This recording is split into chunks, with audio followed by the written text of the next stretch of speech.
Bom dia, boa tarde. Nós somos o grupo composto por Luiz Augusto. Tauan Valentim. E o Leandro Silva. Isso, a gente vai falar sobre Resource Allocation em NFV, ou alocação de recursos em NFV, que também é. Isso foi.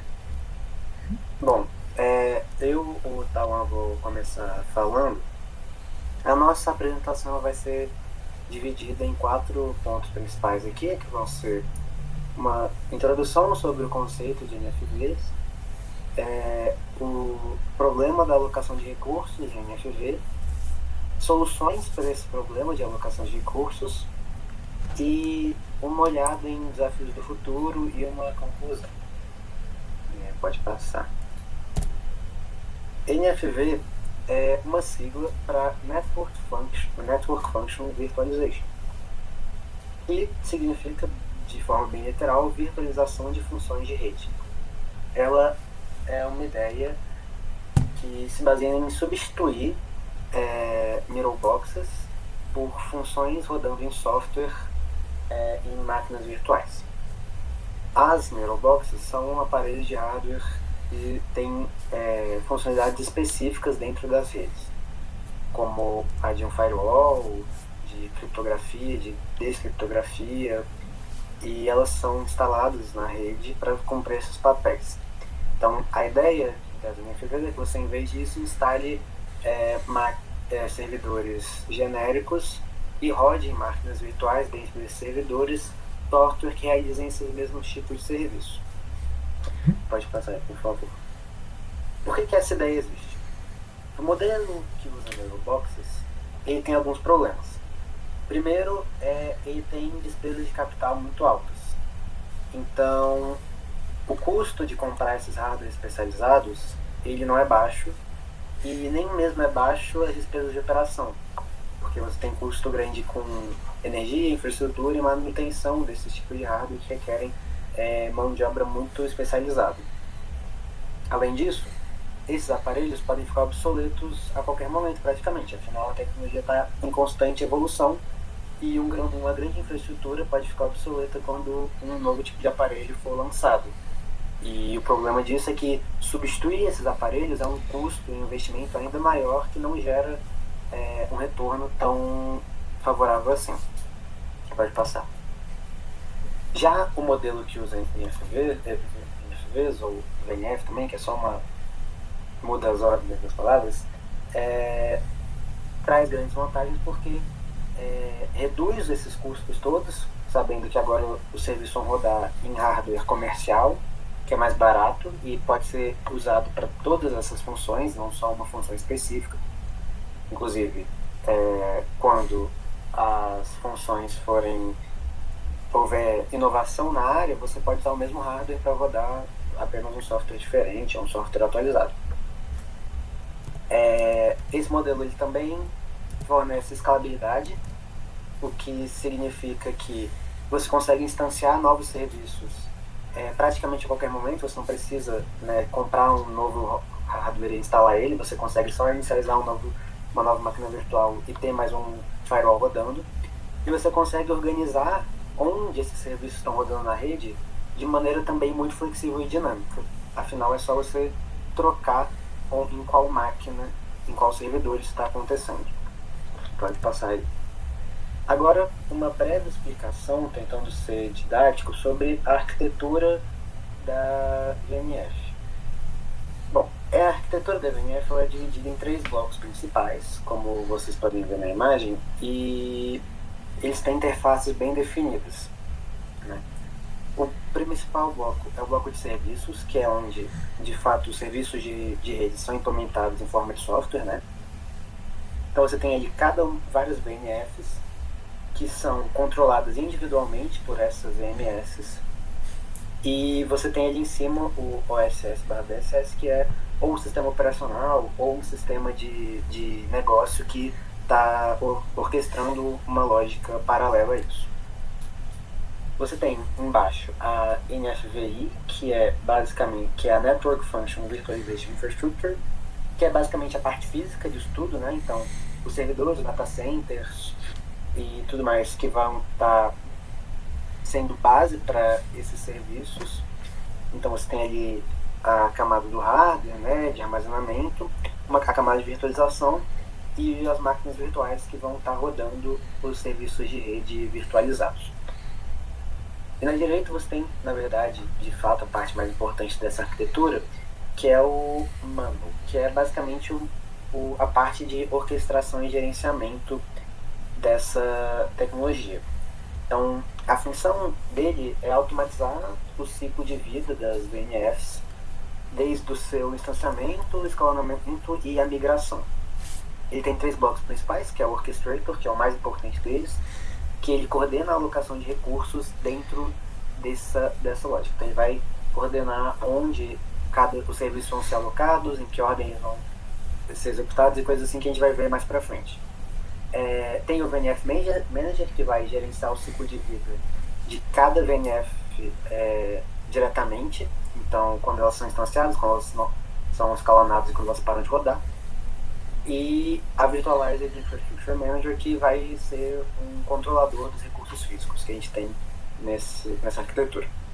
Pode passar. Por fim, é importante trazer um breve comentário sobre a relação das VNFs com a SDN, né? SDN que é a Software Defined Network. Também é uma tecnologia que está crescendo bastante e que aparentemente é o futuro na área de redes. Apesar das duas ideias partirem aparentemente de uma lógica semelhante, né, elas orquestram papéis diferentes na rede. Então, a SDN, na verdade, ela está focada na centralização inteligente do controle da rede, né? Então, ela separa a lógica de roteamento do encaminhamento de tráfego e, por meio disso, busca otimizar o tráfego na rede como um todo. Essa é uma gerenciadora da rede. Já a VNF, ela oferta serviços de rede específicos, né? Então, um serviço pontual que vai ser utilizado muitas vezes, mas ela é um serviço pontual. E a grande vantagem dela é o foco em flexibilização e escalabilidade. Contudo, apesar de serem coisas diferentes, na verdade elas têm uma sinergia muito grande, né? Ambas ideias trazem mais eficiência e, se usadas em conjunto, a SDN, ela, como um gerenciador de tráfego e da rede, pode otimizar muito a ideia da VNF, resolvendo gargalos ou otimizando de fato o tráfego de informações para melhor utilizar as VNFs. Agora eu passo a palavra para o meu colega Luiz. Opa! Boa tarde, boa noite. Eu sou o Luiz aqui e eu vou falar sobre o problema da alocação de recursos em NFV. Então, o que é esse problema, né? Como o nosso amigo Tawan aqui falou, a gente quer fazer com que as middle boxes sejam substituídas por softwares que podem rodar em servidores genéricos, né? Então você consegue rodar esse software em data centers, etc. Então, só que aí surge uma pergunta, né? Em qual servidor e em qual ordem rodar essas funções virtuais, né? Como a gente garante a qualidade de serviço? Como fazer isso de forma rápida, escalável e econômica? Todas essas partes, elas em conjunto, essas perguntas, elas formam o problema da alocação de recursos em NFV, né? E o artigo que a gente estudou, ele divide esse problema em 3 etapas principais, né? Que é a composição da cadeia, né? A team composition, o mapeamento do grafo de encaminhamento, o embedding, e o escalonamento das VNFs, o scheduling, né? E aí, começando pela composição da cadeia, que é a primeira etapa, né? Que é a fase assim, de organizar os componentes do serviço, né? Quais são as funções virtuais, em uma sequência lógica, chamada de cadeia de funções. Então, por exemplo, o tráfego de vídeo pode ter que passar primeiro por um firewall, depois por um balanceador, e por fim, por um compressor de vídeo, né? E essa sequência pode ter ramos, né? Aqui, por exemplo, você tem um load balance que envia 60% do tráfego para um caminho e 40% para outro, né? E aí você tem alguns desafios relacionados a essa etapa, né? Que é, por exemplo, o fluxo de dados como ele pode ser dividido, isso vai criar dependências complexas, né? Os VNFs podem ter requisitos distintos, né? Então, por exemplo, um codificador exige muito processamento, um firewall nem tanto. Existe dependência entre as funções. Então, por exemplo, não faz sentido você inspecionar pacotes criptografados antes de descriptografar, então você tem que descriptografar primeiro. E aí, e essas cadeias elas têm que ser montadas assim em tempo real, porque isso é um problema dinâmico, né? E a ordem ótima para fazer com que o programa funcione de maneira mais eficiente vai variar dependendo do tráfego e da demanda do momento. Então, esse é um problema que vai afetar todas as etapas, né, nessa parte do problema ser dinâmico. A segunda etapa é a parte do mapeamento do gráfico de encaminhamento. Depois que você já mapeou não, depois que a cadeia já foi composta, você vai mapear onde cada uma dessas funções vão ser executadas fisicamente, né, em quais servidores. Aqui no gráfico, por exemplo, você vê um serviço, uma cadeia de serviço, né, que foi composta, e cada um desses serviços vai ser executado por um servidor diferente que está conectado entre si, né? E esse problema ele é muito parecido com os VNS, que é os Virtual Network Embedding, onde você encaixa redes virtuais em uma infraestrutura real, né? Só que no NFV, além de enlaces de rede, né, de banda, né, você tem que pensar também na CPU, na memória e no armazenamento de cada um desses servidores.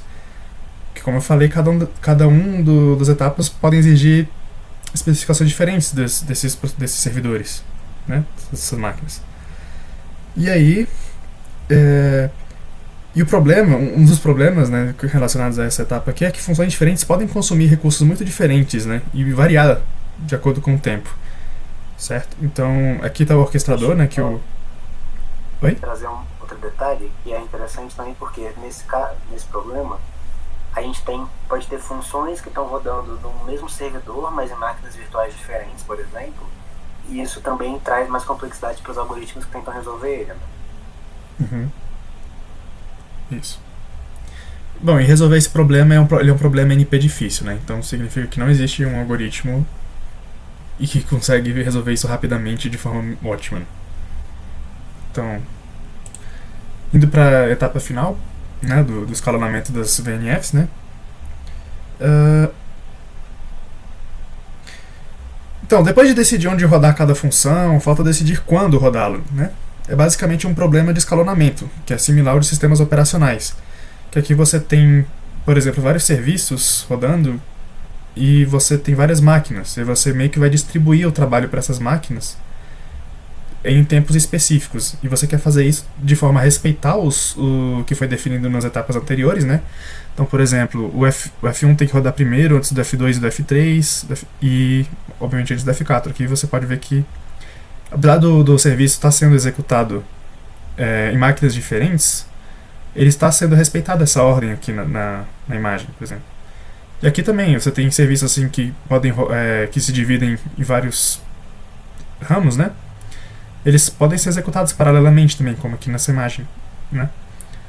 E, obviamente, os dois aqui têm que ser executados primeiro, antes de começar o F4, né? Então, você organizar isso daí é uma tarefa complexa também. Porque, lembra, você está fazendo isso em tempo real, então você também não pode exigir que o algoritmo demore muito para dar uma resposta. Porque se o seu algoritmo demora muito, você, na verdade, está perdendo tempo calculando qual seria a melhor solução, né?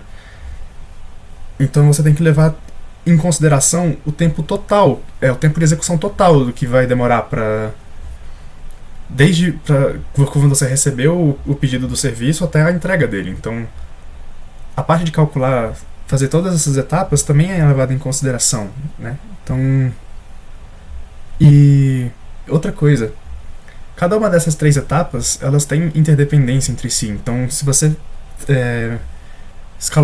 você monta a cadeia de forma diferente, você vai ter que escalonar de forma diferente, né? E tudo isso é muito complexo de se fazer. E aí, aparentemente, tem poucos estudos que, na época que o artigo falou, né, existiam poucos estudos relacionando as 3 etapas juntas, né? E aí, sobre as principais soluções que foram encontradas, né, atualmente, o nosso amigo Leandro vai falar agora. Leandro, eu vou passar para você agora. Bom, é isso aí. Aqui é o Leandro.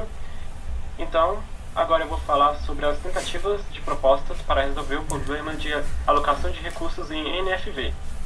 Antes de começarmos, vale a pena ressaltar que seria um problema categorizado como NP difícil, que, resumindo, não existe algoritmo conhecido que resolva de forma eficiente em tempo polinomial. Para isso, são utilizadas heurísticas, que é uma forma bonita de dizer que vamos chutar para encontrar a resposta. Pode passar? Antes de abordar as propostas, vamos falar dos estágios de solução de NFV. Esse problema é dividido em 3 etapas, como o Luiz havia comentado, e cada etapa é dependente de alguma forma da outra, para obter a solução completa. Por isso que existe essa divisão. Atualmente, o mais utilizado é a estratégia não coordenada, pois é fácil de desenvolver e testar soluções separadas, e muitos algoritmos foram desenvolvidos nessa estratégia.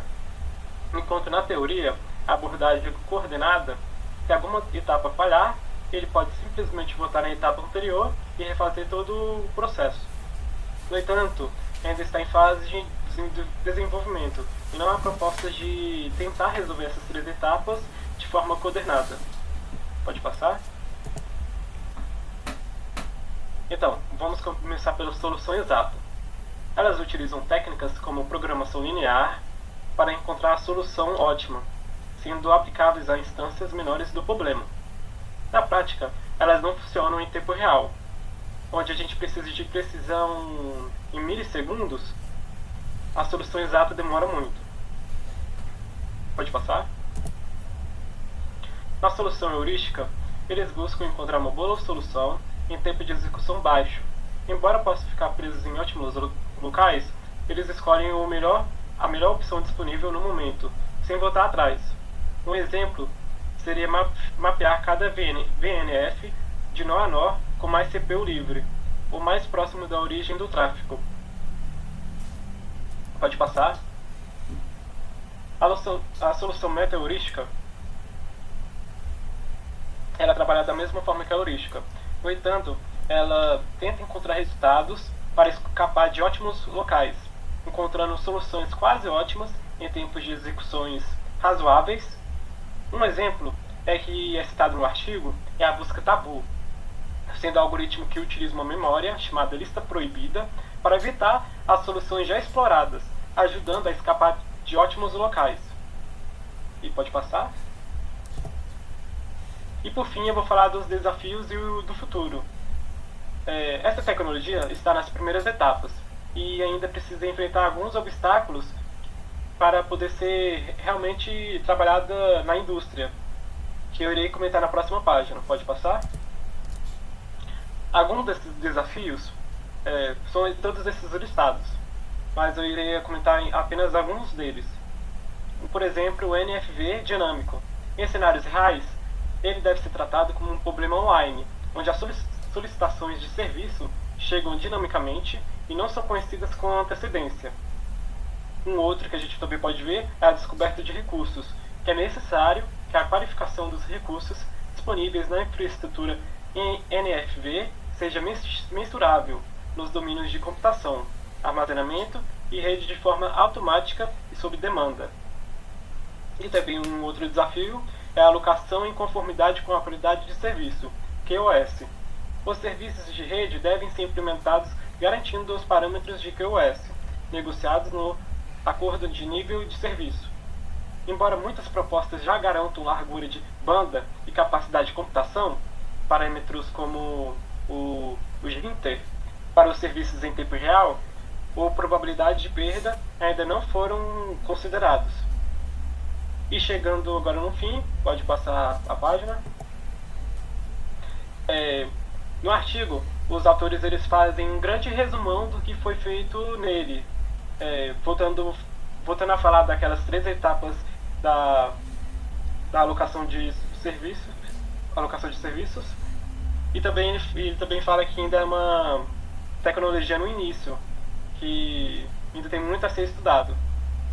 Então é isso aí.